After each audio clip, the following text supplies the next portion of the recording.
Ang pagtawag sa isang tao na kamote ay maaaring magdulot ng galit o pagkabahala sa ilang mga tao dahil sa mga sumusunod na dahilan. Mga dahilan ng pagkagalit sa pagtawag na kamote. 1.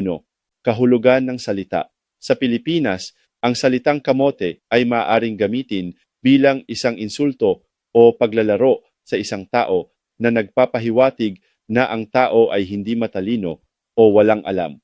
2. Pagkakaroon ng negatibong konotasyon. Ang salitang kamote ay maaaring magkaroon ng negatibong konotasyon na nagpapahiwatig na ang tao ay hindi kapakipakinabang o hindi mahalaga. 3. Pagkakaroon ng pagkabahala sa pagkakakilanlan.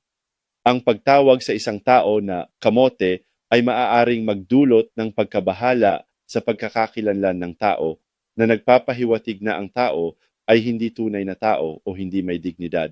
Guys, Fotter, pagkakaroon ng pagkakabahala sa pagkakaroon ng respeto. Ang pagtawag sa isang tao na kamote ay maaaring magdulot ng pagkakabahala sa pagkakaroon ng respeto na nagpapahiwatig na ang tao ay hindi karapat-dapat sa respeto. Mga paraan para maiwasan ang pagkagalit po. Mag-ingat sa mga salitang ginagamit.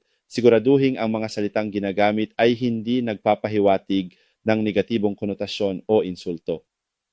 Poho, magpakita ng respeto. Siguraduhin ang mga tao ay tratado ng may respeto at dignidad. 3. Mag-ingat sa mga sitwasyon. Siguraduhin ang mga sitwasyon ay hindi nagpapahiwatig ng pagkakabahala o pagkagalit.